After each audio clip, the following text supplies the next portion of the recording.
Bonjour à toutes et à tous, bonjour aux élèves de 3e du Collège Le Bernica et bienvenue sur les ondes de Radio ACB 101.7 FM pour une nouvelle leçon aujourd'hui de géographie. Donc le sujet du jour porte sur le chapitre 2 de géographie qui lui-même fait partie de la première grande partie du cours sur les dynamiques territoriales de la France contemporaine. Ce chapitre 2 donc s'intitule « Les espaces productifs français et leurs évolutions ». Donc le principe c'est que vous avez pu télécharger ou vous avez sous les yeux la fiche de travail à compléter. On va travailler avec le livre, mais ce matin surtout avec la planche de documents que je vous avais distribuée.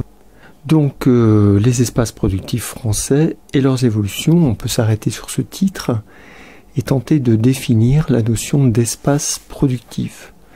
On avait pris les documents pages 228 et 229 pour deux exemples d'espaces productifs. Sur le document 1, page 228, on avait vu un quartier d'affaires à Nantes, tandis que sur le document 2, on avait un haut fourneau, l'ancienne usine sidérurgique du Cange en Moselle en 2012. Donc là, on a deux types d'espaces, de lieux, de territoires, on pourrait dire en géographie. On a le terme productif qui vient de production. La production est un des trois mots-clés qui définissent l'économie. L'économie, on pourrait la définir par les verbes produire, échanger et consommer. Donc produire, vous vous en doutez, c'est fabriquer. Là, on va fabriquer différentes choses, différents biens. Dans le cadre d'un quartier d'affaires, on va plutôt produire du service, comme on dit, c'est-à-dire du commerce, de l'assurance, de la direction d'entreprise, etc. Alors que dans le cas du haut fourneau, on va ici produire de l'acier, c'est-à-dire ce métal qui est un mélange de carbone et de fer. Et donc là, c'est un produit concret, alors que dans le premier cas, on a plutôt un produit abstrait. Donc je vous propose en introduction une définition des espaces productifs. Alors les espaces productifs sont des parties du territoire, espace donc, directement dédiées,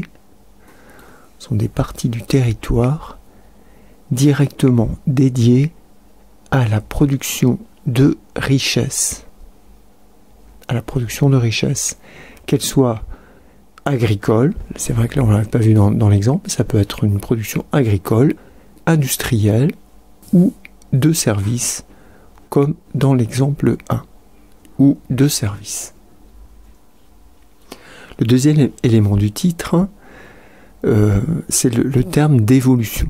Bon, l'évolution, on l'avait vu l'autre jour en cours, ça désigne donc ce changement d'un phénomène dans le temps, changement dans le temps, il y a une évolution, il y a un changement.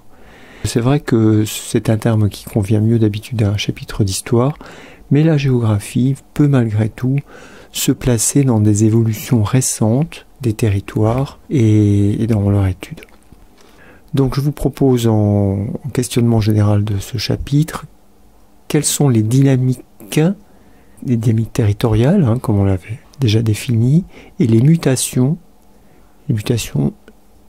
des espaces productifs en France face à l'évolution des conditions de production économique, c'est-à-dire l'évolution aussi de la conjoncture économique. La première partie s'intitule « Les espaces industriels ». Donc on va d'abord travailler sur les espaces industriels, on va faire une étude de cas. L'étude de cas que je vous propose, ce sera sur l'espace aéronautique de Toulouse. Puis ensuite, on verra quelles sont les généralités sur ces espaces industriels en France. On abordera dans un deuxième temps les espaces agricoles, avec là aussi une étude de cas qui portera cette fois-ci sur l'élevage intensif en Bretagne, avec une mise en perspective sur les grandes tendances de l'agriculture aujourd'hui en France.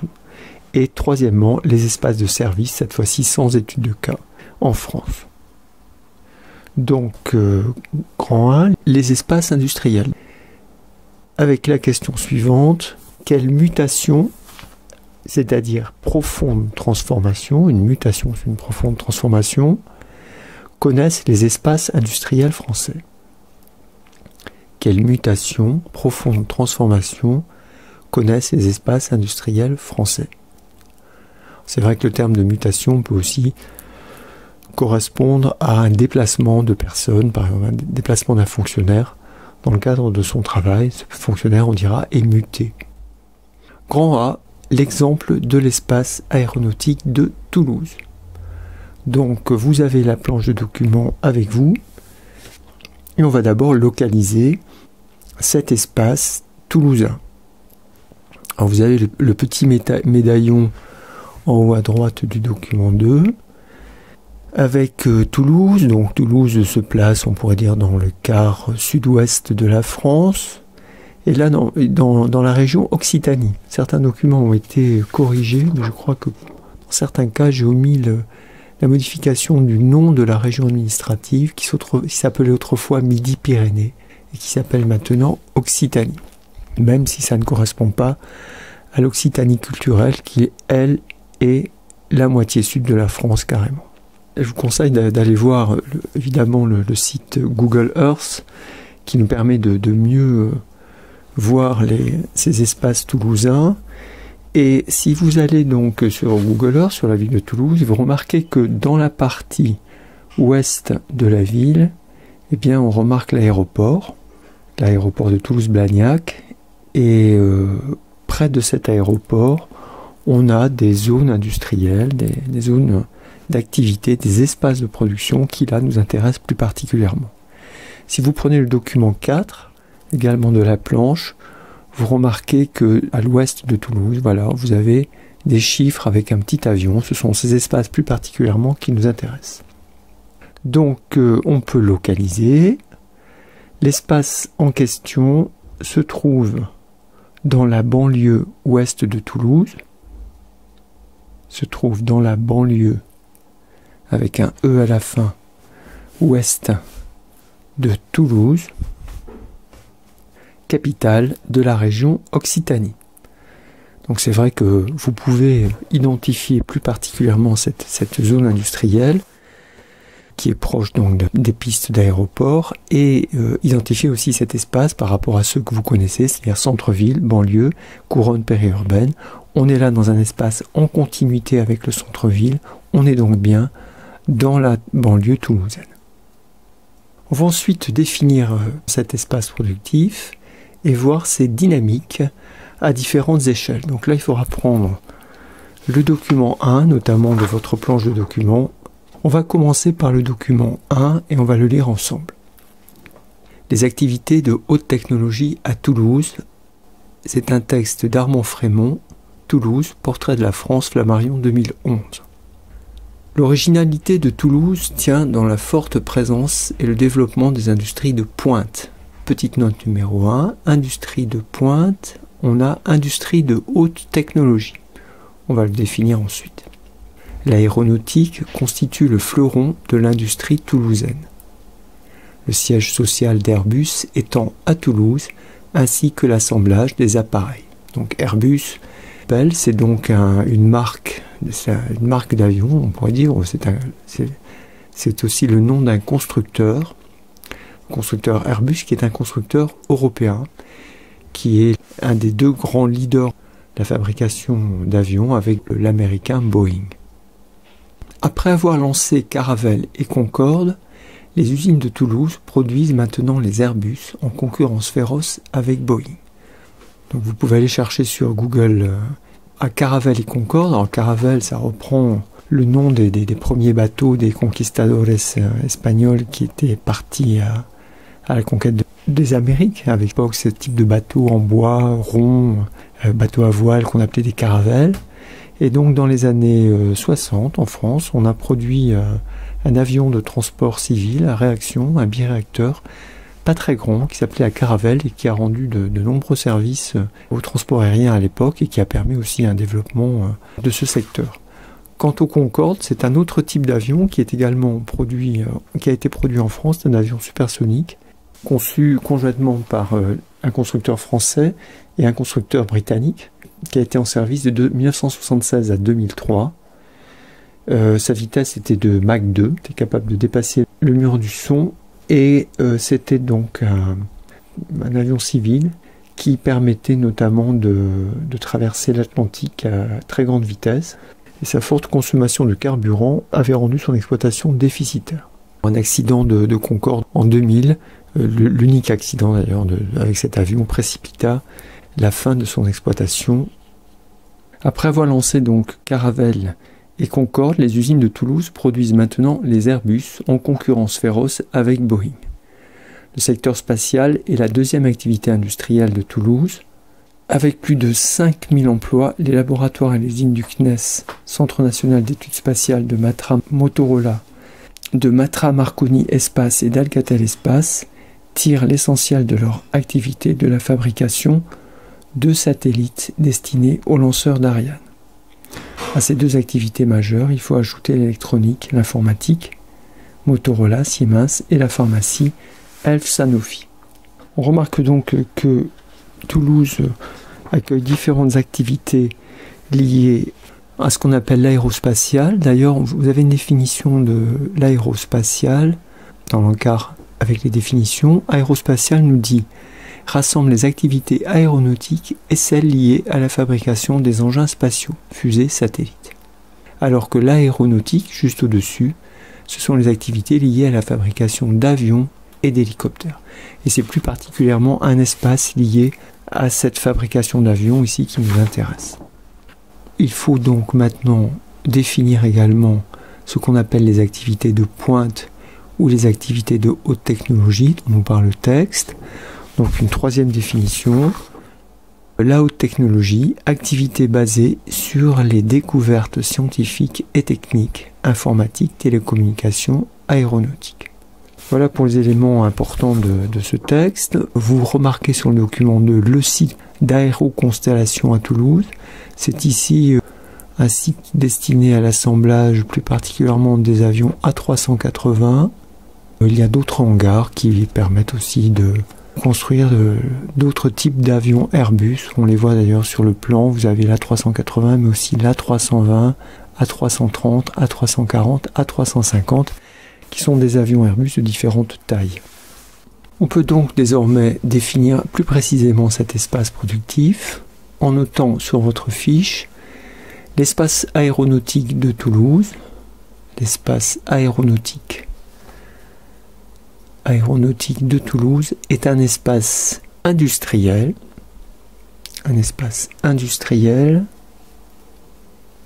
dédié à la construction d'avions.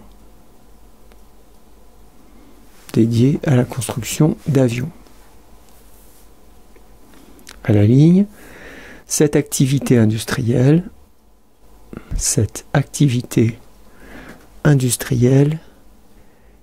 est une activité de haute technologie. Technologie. Vous voyez que on n'a pas noté la définition sur votre cours, mais on fait un renvoi vers le vocabulaire de la planche. Vous pouvez souligner ça en rouge, haute technologie. C'est une définition à connaître et vous pouvez donc l'apprendre sur le petit lexique de la planche. Ce qui serait intéressant de faire maintenant, c'est de prendre le document 4. Ce document 4, c'est un plan de la ville de Toulouse qui s'intitule l'espace aéronautique de Toulouse et de zoomer sur la légende. Et en légende, vous avez grand 1 des lieux de production, grand 2 des lieux de formation, grand 3 des sites reliés entre eux et ouverts sur l'extérieur. Donc on se rend compte que là, on retrouve les hangars de fabrication des avions autour de l'aéroport. Et c'est plus particulièrement cet espace-là assez précis qui nous intéresse. C'est un espace donc industriel de haute technologie qui représente une sorte de zone industrielle. on peut lui donner un nom. Les géographes appellent ça un technopôle, c'est-à-dire un pôle technologique. Donc à l'échelle locale, cet espace de production forme un technopôle. On va lire la définition de technopôle. Donc un technopôle, espace consacré aux industries de haute technologie et à la recherche. Peut-être vous souvenez-vous de ce que vous aviez vu l'année dernière avec les États-Unis, où on étudie notamment la région de la Silicon Valley, et cet espace de la Silicon Valley en Californie, qui est considéré là aussi comme un technopôle. Bon, il y en a quelques-uns comme ça dans quelques villes de France. Hein. Vous en avez un à Nice notamment, Sophia Antipolis, qui est connu. C'est un des plus anciens d'ailleurs. Donc on peut noter sur votre fiche, à l'échelle locale, cet espace de production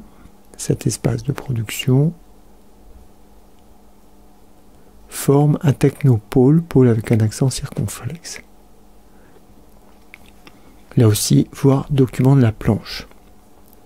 Je ne rentre pas ici trop dans les détails, mais les géographes qu'on distingue un technopôle, comme ça, cette zone industrielle de haute technologie, et une technopole, qui est dans ce cas-là une ville à caractère technologique, comme Grenoble par exemple en France, et son technopôle.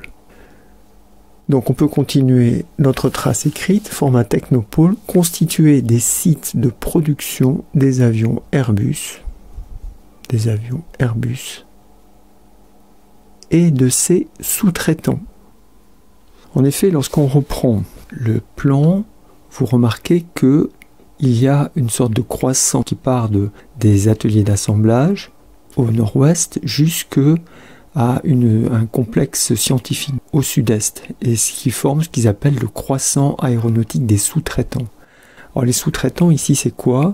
C'est une multitude de petites et moyennes entreprises, PME, qui autour de l'usine sous-traitent pour elles en fabriquant une partie des pièces nécessaires à la construction des avions. Voilà. Qu'ils sous-traitent, c'est-à-dire qu'ils revendent leurs pièces à Airbus, et Airbus qui leur achète les utilise pour la construction des avions. Donc on a ça, mais on a, vous le remarquez aussi, le complexe scientifique avec l'Institut supérieur de l'aéronautique et de l'espace, mais également l'ENAC, l'École nationale de l'aviation civile, et également un lycée professionnel. Et cette dimension scientifique et cette dimension de recherche contribuent là aussi à donner son caractère au technopôle. Ça peut être des lieux de fabrication de haute technologie, mais associés à des zones de recherche, des zones universitaires ou des écoles. Donc je continue, ou je reprends la phrase si vous voulez. Technopôle constitué des sites de production des avions Airbus, de ses sous-traitants et des lieux de formation scientifique et technique.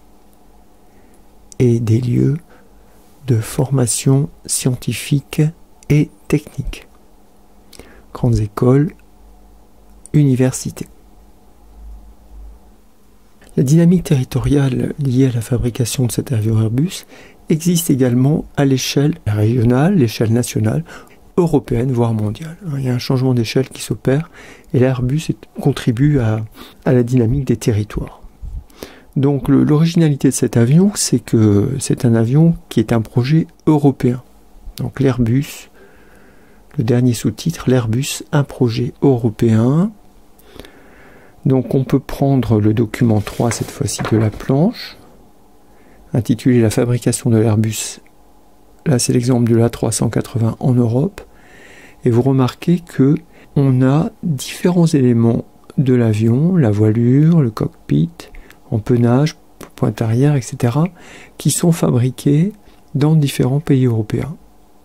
L'Allemagne, le Royaume-Uni, l'Espagne, et même la France, certains éléments sont fabriqués en France. Et ensuite, ces éléments-là sont acheminés à Toulouse, et Toulouse est le lieu d'assemblage en fait de ces avions. Donc c'est un projet qui a étudié aussi d'ailleurs les coûts de transport, et qui a étudié aussi la rentabilité de ce système, mais qui permet de développer un projet européen, c'est intéressant, où chaque pays s'est spécialisé dans la fabrication de telle ou telle partie de l'avion. Donc on peut continuez à noter sur votre fiche, la fabrication de l'Airbus est un projet européen.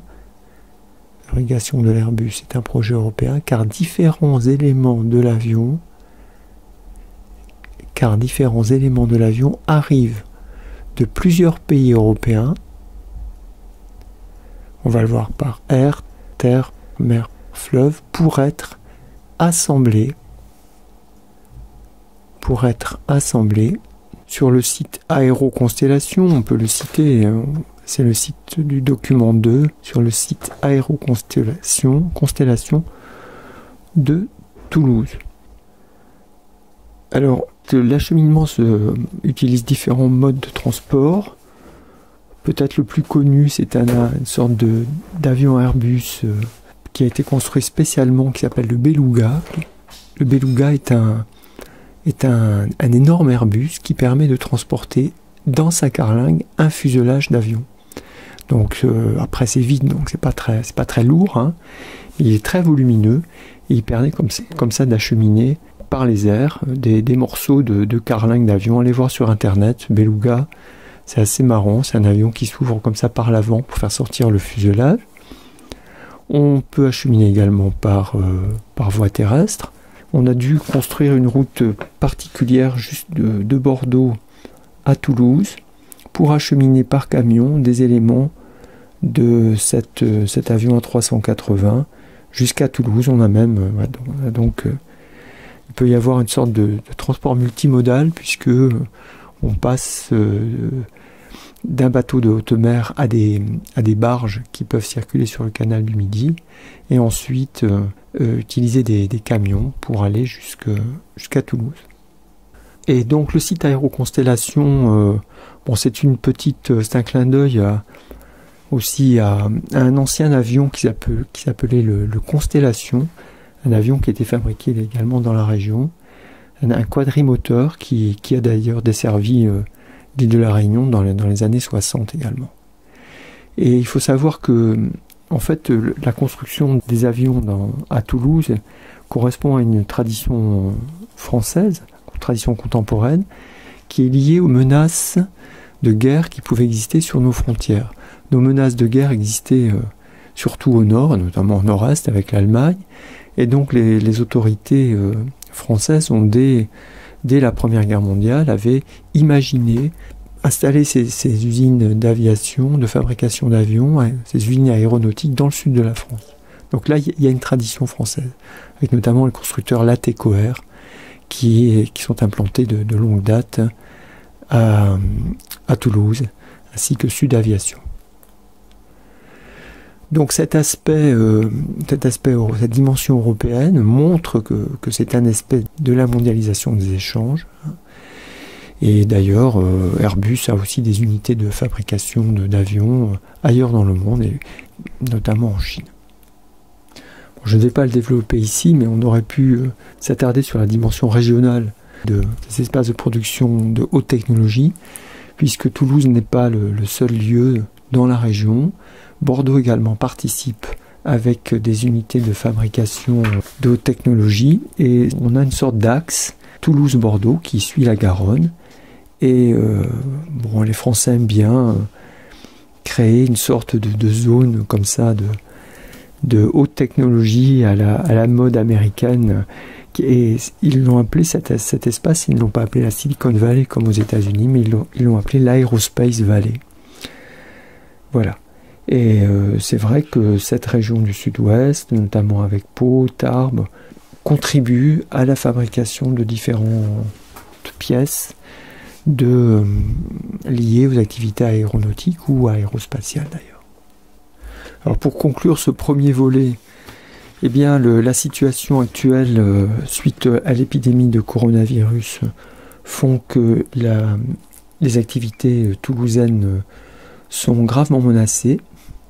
En effet, suite à l'épidémie, il y a eu une forte diminution du trafic aérien. Airbus a perdu 40% de son activité dans le secteur des avions commerciaux. Et on pense que le trafic d'ailleurs va baisser de 38% en 2020. Et donc Airbus a réduit de 40% sa production pour les 2 années à venir. 15 000 suppressions de postes ont été annoncées à travers le monde, et ça fait à peu près 10% des effectifs, dont 5 000 en France, alors que le secteur aéronautique emploie 200 000 personnes dans la région. Donc là, il y a effectivement de grosses inquiétudes en ce moment à ce sujet, en tout cas en termes d'emploi. L'État a proposé un plan de dette de 15 milliards d'euros pour le secteur, mais on se demande si on ne va pas être dans un cas de figure type Détroit que vous aviez étudié l'année dernière, où on voyait une ville américaine qui était basée sur une mono-industrie. Dans ce cas-là, c'était l'industrie automobile. Toulouse, c'est un peu pareil. Toulouse est un peu spécialisée sur ces avions. Et c'est un peu le côté négatif de la chose. Cette trop forte spécialisation entraîne dans sa chute un nombre important de sous-traitants qui n'ont plus de travail. L'aspect positif et le caractère développé de ce type d'espace productif en France et d'ailleurs en Europe est aujourd'hui bat un peu de l'aile, on pourrait le dire aujourd'hui, avec la crise de coronavirus, d'autant que l'État a volontairement d'ailleurs encouragé les transports ferroviaires, notamment pour les transports aériens courts de moins de 2h30, en favorisant plutôt le train que l'avion. Voilà, écoutez, n'hésitez pas, si vous utilisez la chaîne YouTube de la radio, à faire quelques pauses pour suivre la trace écrite. Et puis, je vous dis à la prochaine fois pour le deuxième volet, concernant cette fois-ci les espaces industriels en France. Bonne continuation à tous. Au revoir.